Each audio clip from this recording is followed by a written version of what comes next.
Irmãos, eu nasci num lar evangélico, numa família de pessoas dentro da igreja presbiteriana, na cidade de Sengés. Meu pai é presbítero da igreja.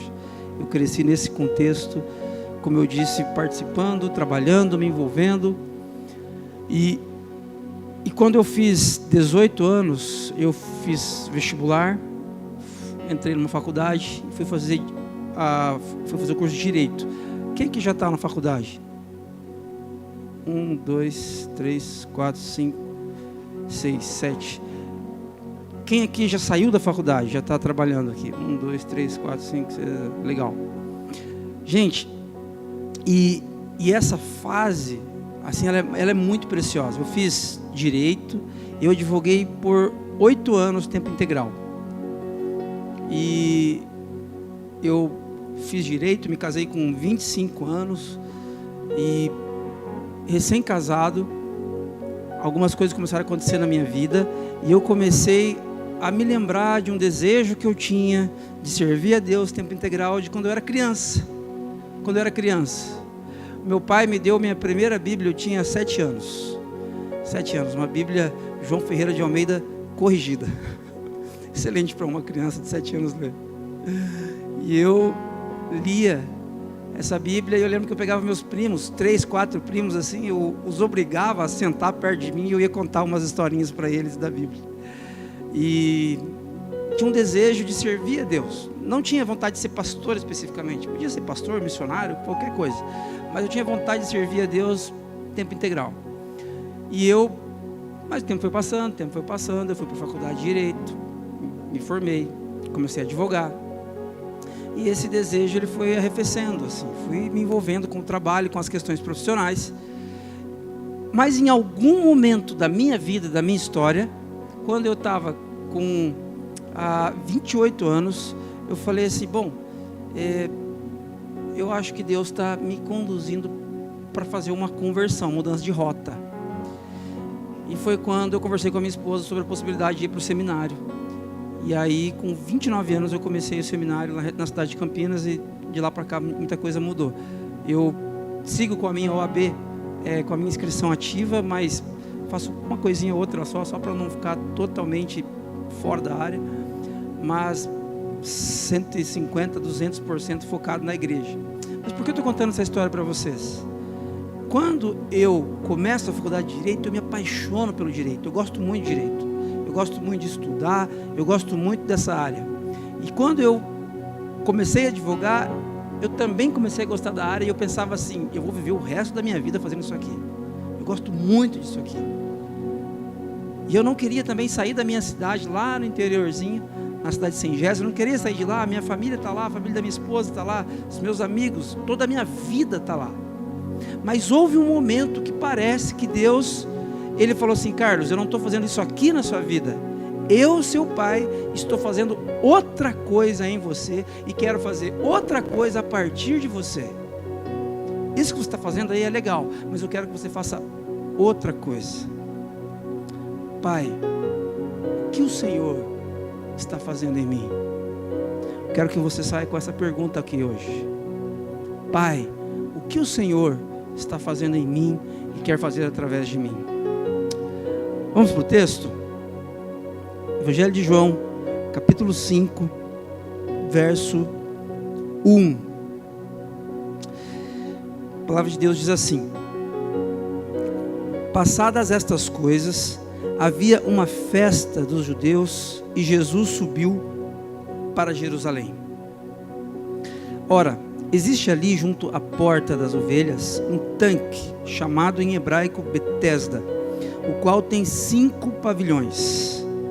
Nestes jazia uma multidão de enfermos, cegos, coxos, paralíticos, esperando que se movesse a água, porquanto um anjo descia em certo tempo agitando-a, e o primeiro que entrava no tanque, uma vez agitada a água, sarava de qualquer doença que tivesse. Estava ali um homem enfermo, havia 38 anos. Jesus, vendo-o deitado e sabendo que estava assim há muito tempo, perguntou-lhes: Perguntou-lhe: queres ser curado? Respondeu-lhe o enfermo: Senhor, não tenho ninguém que me ponha no tanque quando a água é agitada, pois, enquanto eu vou, desce outro antes de mim. Então lhe disse Jesus: levanta-te, toma o teu leito e anda. Levanta-te, toma o teu leito e anda. Imediatamente o homem se viu curado e, tomando o leito, pôs-se a andar. E aquele dia era sábado. Por isso disseram os judeus ao que fora curado: hoje é sábado e não te é lícito carregar o leito. Ao que ele lhes respondeu: o mesmo que me curou me disse: toma o teu leito e anda. Perguntaram-lhe eles: quem é o homem que te disse: toma o teu leito e anda? Mas o que fora curado não sabia quem era, porque Jesus se havia retirado, por haver muita gente naquele lugar. Mais tarde, Jesus o encontrou no templo e lhe disse: olha que já estás curado, não peques mais, para que não te suceda coisa pior. O homem retirou-se e disse aos judeus que fora Jesus quem o havia curado. E os judeus perseguiam Jesus, porque fazia estas coisas no sábado. Mas ele lhes disse: meu pai trabalha até agora, e eu trabalho também. Por isso, pois os judeus ainda mais procuravam matá-lo, porque não somente violava o sábado, mas também dizia que Deus era seu próprio Pai, fazendo-se igual a Deus. Até aqui, irmãos.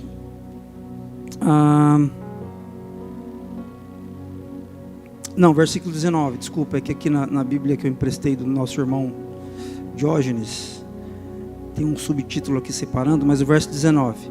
Então lhes falou Jesus: em verdade vos digo que o Filho nada pode fazer de si mesmo, senão somente aquilo que vir fazer o Pai, porque tudo que este fizer, o Filho também semelhantemente o faz. Porque o Pai ama ao Filho e lhe mostra tudo o que faz, e maiores obras do que estas lhe mostrará, para que vos maravilheis. Pessoal, eu acho que uma das maiores dúvidas que nós temos na nossa vida é com relação a como participar daquilo que Deus está fazendo na história. Vocês estão aqui e são discípulos de Jesus. Vocês estão aprendendo dia após dia a amar Jesus. Nós estamos aqui numa ocasião especial, pensando em missões, pensando em coisas que esta comunidade local, que nós como igreja podemos fazer e participar daquilo que Deus está fazendo aqui e em outros lugares. Isso é ótimo. Agora, como que nós podemos fazer isso? Como que você, que ainda está na faculdade, pode fazer isso? Como que você, que já saiu deste ambiente, já está inserido no mercado de trabalho, pode fazer isso com seus amigos, amigas, nos ambientes onde você desenvolve lazer? Como que você pode participar daquilo que Deus está fazendo? Muitas vezes nós nos sentimos extremamente limitados com isso. Mas eu quero olhar para esse texto com você e destacar algumas coisas que podem nos ajudar muito. Eu não sei se você já se sentiu paralisado assim quanto a isso. Eu gostaria de falar de Jesus para meus amigos. Eu gostaria de ser uma pessoa mais proativa nesse sentido, mas eu não consigo. Eu me sinto paralisado. Eu me sinto paralisada quando eu estou diante dos meus amigos e a ocasião está ali, a oportunidade aparece, a bola quica, é só eu chutar. Eu travo. Já se sentiu assim?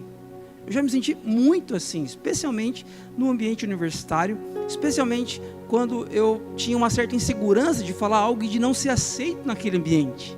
Isso é muito comum na fase que vocês estão vivendo, que é uma fase muito linda, muito maravilhosa, mas é muito comum.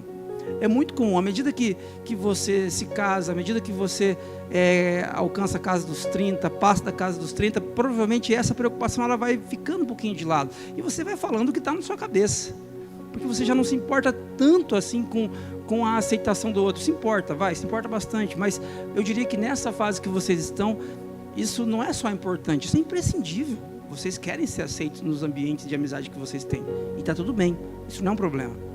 Só que eu quero que nós pensemos no seguinte: muitas vezes nós ficamos paralisados diante de algumas situações.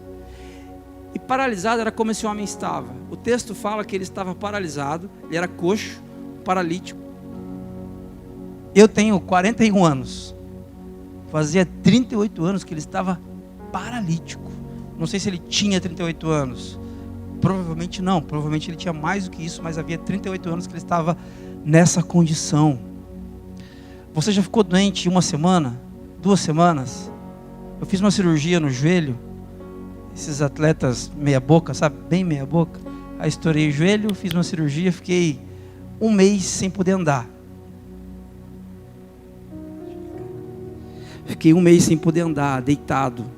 E não podia mexer a perna e tal, para depois fazer físio. E gente, foi o caos ficar 1 mês sem se mexer. Imagina você ficar 38 anos limitado. 38 anos paralisado, sem você poder ser quem Deus criou você para ser. Preste atenção nisso. Esse homem estava 38 anos sem poder ser quem Deus o criou para ser. Deus, Ele nos criou para um objetivo. Ele criou você do jeitinho que você é. Mais extrovertido, menos introvertido, mais falante, menos falante. Deus criou você do jeitinho que você é. E desse jeito Ele quer usar você para falar do amor dEle para os seus amigos e familiares onde você está inserido. Mas muitas vezes você se sente paralisado, certo? Essa paralisação impede você de ser quem o Pai criou você para ser. A boa notícia é que Jesus, ele passa onde nós estamos. Ele não nos deixa abandonados no nosso caos. A sabedoria bíblica diz que nós somos pecadores, nós somos falhos, nós somos limitados, paralisados, se não fisicamente, somos paralisados espiritualmente, mortos espiritualmente. Agora, esse lugar aqui, irmãos, galera, esse tanque de Betesda, ele tinha uma série de pessoas que ficavam ali. O texto fala em multidão aqui, né? O que é uma multidão? Multidão, o que vem na sua cabeça? Quantas pessoas? Quantas pessoas, Diógenes, você que manja de multidão? Nossa, é muita gente. Acho que nem tanto. Sei lá, para mim assim, pelo menos umas 100 pessoas. 150 pessoas. Cegos, inválidos, gente que vivia à margem daquela sociedade. Por quê? Por que eles viviam à margem da sociedade? Porque hoje uma pessoa, um cadeirante entra aqui com a ajuda de alguém, ele entra, ele tem acesso, ele encontra um lugar aqui, ele senta, ele vai ter uma vida normal aqui dentro, certo? A pessoa que tem dificuldade na fala, a pessoa que é surda, de repente ela tem auxílio com as libras. Por que naquele tempo eles eram marginalizados? Porque quem tinha alguma necessidade, alguma deficiência física, não podia entrar no templo. Não podia entrar no templo. E se não podia entrar no templo, essa pessoa era completamente marginalizada daquela sociedade que era religiosa, certo? Era religiosa. Então, quando você tinha um problema na mão, você tinha uma deficiência na perna, se você fosse cego, você seria completamente excluído daquela sociedade. Essas pessoas aqui estão num ambiente de exclusão, paralisadas, suas histórias estão pausadas. E mais ou menos ali, vamos imaginar 100 pessoas. Jesus passa naquele ambiente e Jesus cura quantas pessoas? Uma pessoa. Jesus cura um homem. Qual é o nome deste homem? Nós não sabemos. O texto não fala o nome dele. Mas chama a minha atenção que Jesus poderia ter feito um milagre incrível aqui, irmãos. Um milagre que ficaria marcado um dia. Jesus passou no tanque de Betesda e 120 pessoas foram curadas quando Jesus fez. Você viu? Você gostou, né, Diógenes? Você já fez isso aqui, né? Você faz isso aí. Você tem cara que faz isso. Aí, imagina, não seria legal essa história, Daniel? Não seria legal? 120 cegos, inválidos, curados, numa imposição de mão de Jesus. Seria linda essa história, mas não. Jesus curou um cara, um homem,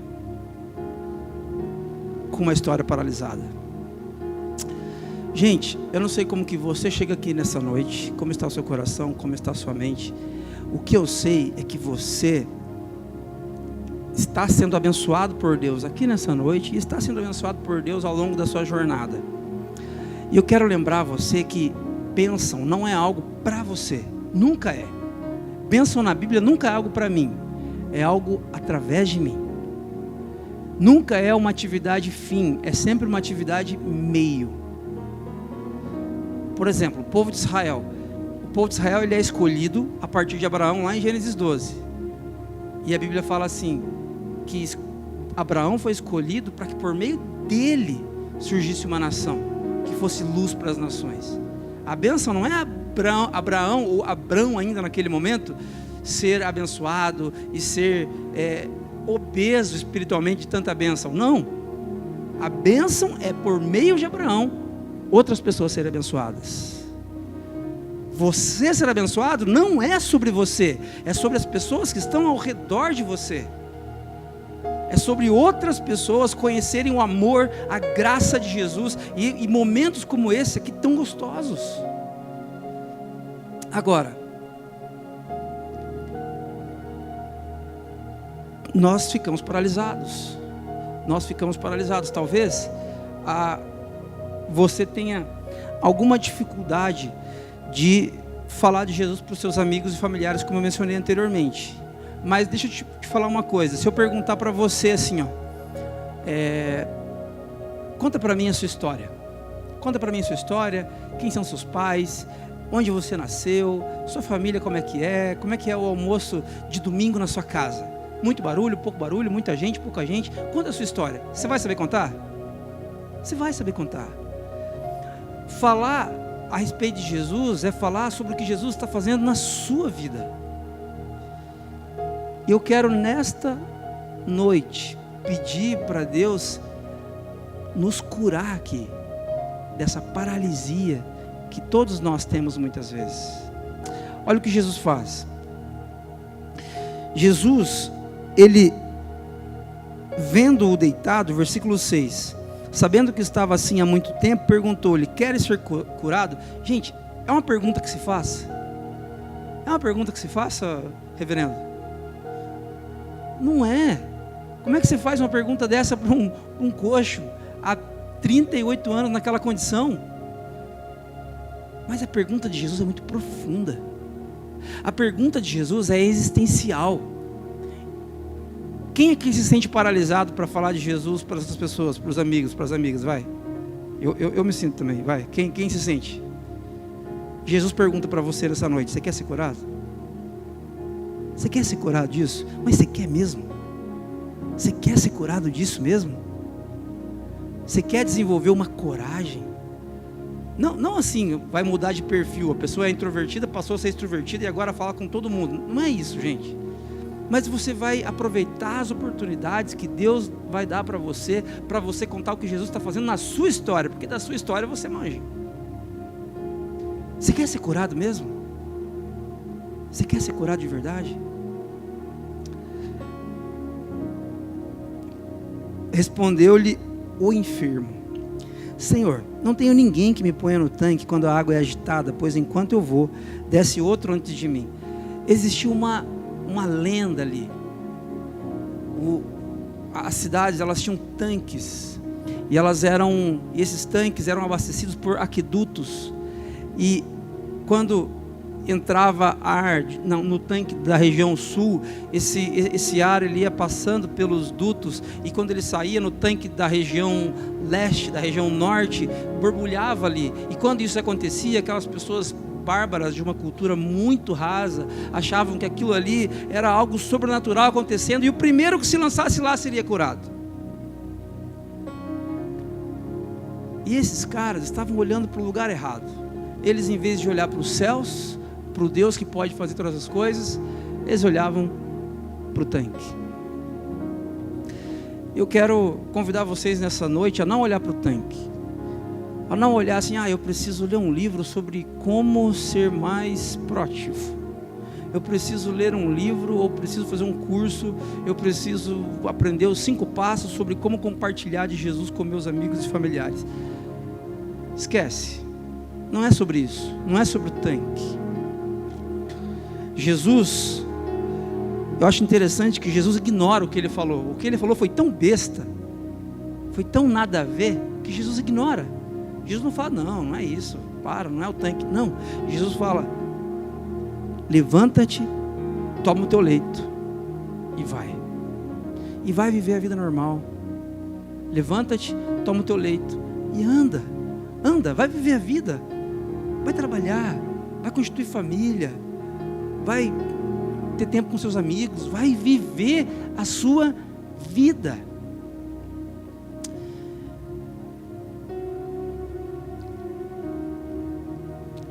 E aí, a partir do verso 10, nós ficamos sabendo que os judeus, eles chegam no ex-coxo, no ex-enfermo, e ficam irritados com ele. Por quê? Ficam irritados porque ele está carregando a maca. Ele não poderia carregar a maca dele no sábado. A maca era como se fosse a autorização dele de viver da mendicância. Então assim, como que você era autorizado naquela sociedade para pedir esmolas? Você tinha que ter um documento para isso. O documento para isso era a maca. Eu sou inválido. Então, a maca, ao mesmo tempo era vergonhosa para ele, ao mesmo tempo era constrangedora, ao mesmo tempo era a sobrevivência dele. Porque sem a maca, ninguém daria para ele as esmolas que ele tanto precisava para sobreviver. Então, mas ele foi curado, ele não precisa mais da maca. Jesus diz, levanta-te, não esquece a maca não, pega a tua maca, sai com essa maca daqui, vai viver. E ele faz isso, irrita os judeus, porque ele faz isso no sábado, e os judeus entendiam que no sábado você não podia fazer uma série de atividades, dentre elas, carregar sua maca, para quem tivesse esse tipo de condição. Quem curou você? Por que você está fazendo isso? Aí o ex-coxo diz, olha, eu não sei bem quem foi e tal. De repente ele se encontra de novo ali, e ele fala, foi aquele cara lá, aquele homem me curou. Os judeus então perseguiram Jesus, porque ele fazia essas coisas no sábado. Versículo 17, presta atenção nisso, gente. Meu pai trabalha até agora, inclusive no sábado. Eu trabalho também. E lá no verso 19, então lhes falou Jesus, em verdade vos digo, que o filho nada pode fazer de si mesmo, senão somente aquilo que vir, que enxergar, que verificar que o pai está fazendo. Porque tudo que o pai fizer, o filho também semelhantemente faz. Sabe a conclusão que eu chego? Que Jesus, ele se aproximou ali do tanque de Betesda, e tinha 80, 100, 120 caras inválidos ali, precisando de ajuda. Todos precisavam de ajuda. Jesus curou um só. Por que Jesus curou um só? Está respondido aqui no versículo 19. Porque era isso que o pai estava fazendo. Era isso que o pai estava fazendo. E Jesus é o filho perfeito de Deus, sem pecados. Ele sabe exatamente o que o pai está fazendo. Então ele chega ali, ele não tem dúvida, ele não titubeia, ele não fica em dúvida, será que é esse? Será que é aquele? O que o pai está fazendo? Ele sabe exatamente o que o pai está fazendo. Ele vai na direção desse coxo há 38 anos. O problema, queridos, é que nós não somos como Jesus, nós somos falhos, pecadores. Eu não sei exatamente o que o pai está fazendo. Quando eu larguei o direito para fazer seminário, eu não tinha certeza se era isso que Deus queria. Eu tinha uma convicção, algo aqui dentro que eu entendia que era Deus me movendo. Hoje, olhando para trás, eu sinto muita paz no movimento que eu fiz. Mas dizer que eu tinha certeza? Não. Certeza é muita coisa. Não tinha certeza, mas eu tateando entendi que era o que o pai estava fazendo na minha vida e queria fazer através da minha vida. Você, por mais apegado, por mais próximo de Jesus que você seja, é impossível que você tenha plena consciência do que o Pai está fazendo. Mas esse é o nosso desafio e é sobre isso que eu quero conversar com vocês e orar aqui nessa noite. O que o Pai está fazendo em você? E somente em você. O que o Pai quer fazer em você e através de você. Existem coisas que o Pai está fazendo na vida do amigo que está aí do seu lado. E existem coisas que o Pai está fazendo somente na sua vida. Existem coisas que Deus estava fazendo na sua vida há 5 anos atrás, que não está fazendo hoje, e que vai fazer diferente daqui a 5 anos. O que o Pai está fazendo hoje na sua vida? Nosso Deus é uma pessoa viva, não é uma ideia, ou não é um defunto que está sendo aqui examinado. O nosso Jesus, ele foi morto, mas ele ressuscitou, é uma pessoa. E o que ele está fazendo? Ele está fazendo hoje. Por isso, pessoal, pergunto para vocês, o que o Pai está fazendo na sua vida? Se você está trabalhando na área que você está trabalhando, se você está estudando nessa área que você está estudando, é isso que Deus está fazendo na sua vida? Ótimo, envolva-se, ame, estude, se prepare para ser o melhor profissional nessa área, para a glória de Deus e para o bem das pessoas que cercam você. Se você começa a perceber que não apenas um desejo aqui no coração, mas vários sinais começam a mover você para uma outra linha, para um outro assunto, para uma outra área, preste atenção, talvez seja isso que o Pai esteja fazendo na sua vida. Mas sem sombra de dúvidas, o que Ele quer é que você se levante, pegue sua maca e vá. Que você não fique paralisado mais. A paralisia, ela é sintoma de algo que aconteceu, relatado lá em Gênesis 3, que é o pecado, a queda, a desconexão do ser humano para com Deus. Deus nos fez para termos uma comunhão plena e perfeita com Ele. Todos os dias Deus vinha, o Criador vinha e trocava uma ideia com Adão e Eva, na viração do dia, mais ou menos às 18 horas. Adão sentava ali num lugar gostoso, numa sombra, e eles ficavam todo dia conversando sobre como foi o dia.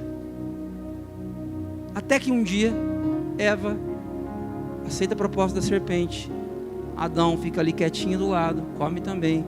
Eles percebem que estão nus, eles fogem da presença do Criador, e quando o Criador vem no horário combinado, ele pergunta: onde está você? Onde está você que você não está aqui no lugar combinado?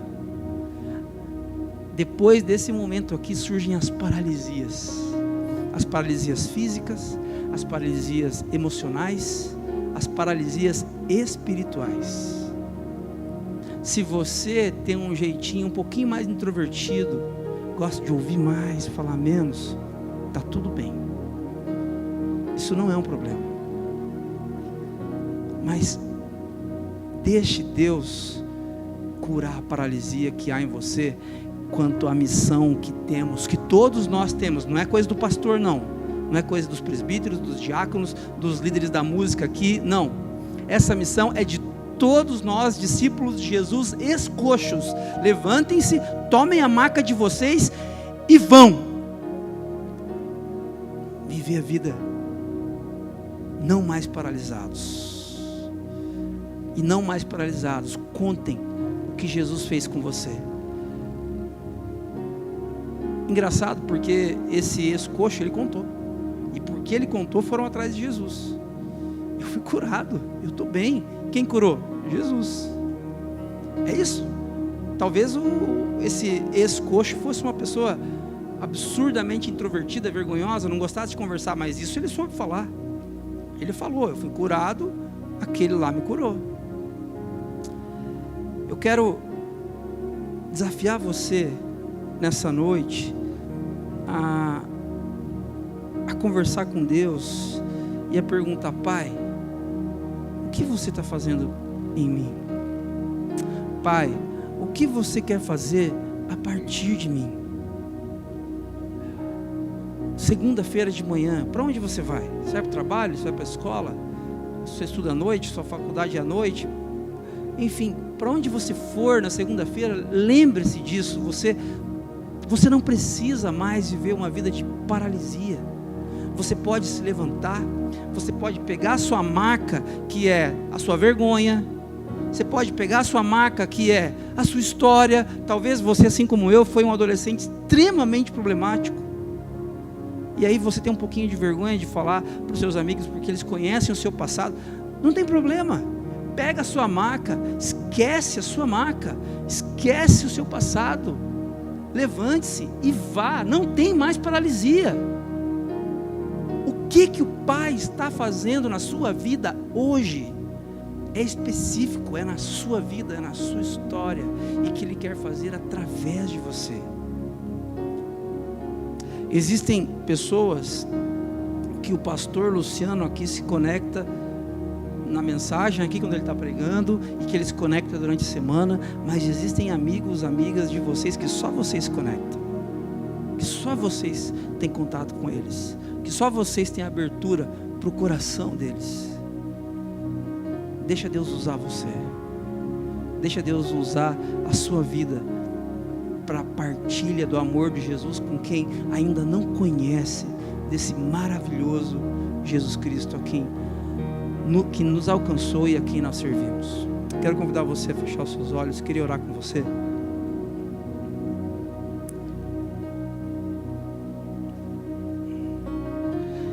E antes de orar, eu queria que você de novo retomasse essa reflexão com Deus. Pai, o que você está fazendo em mim? Pai, o que você está fazendo em mim e quer fazer através de mim?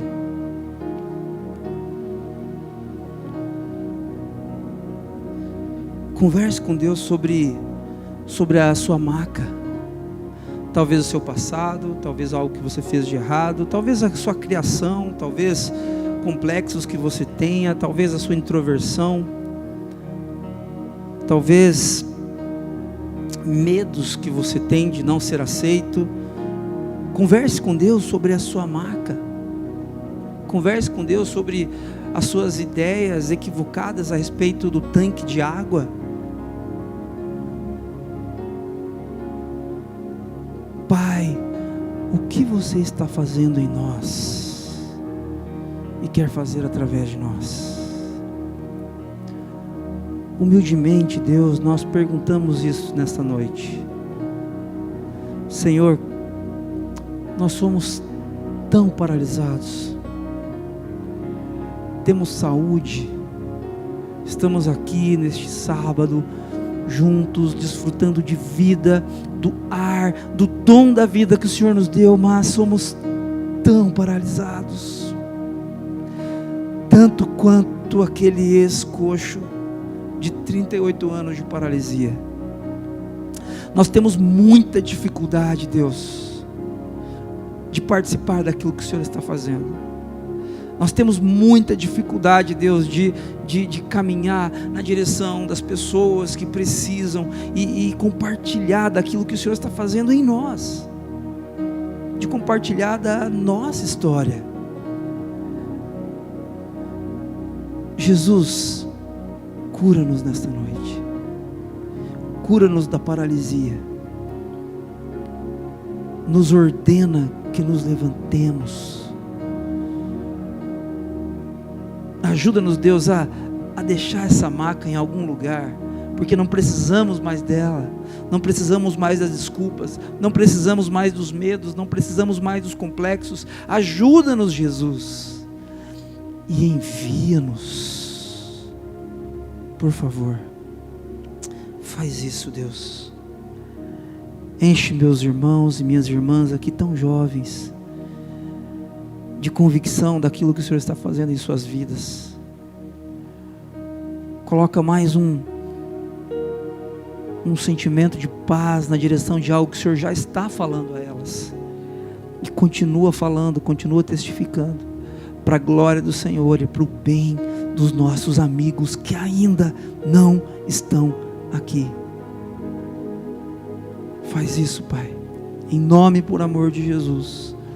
Amém.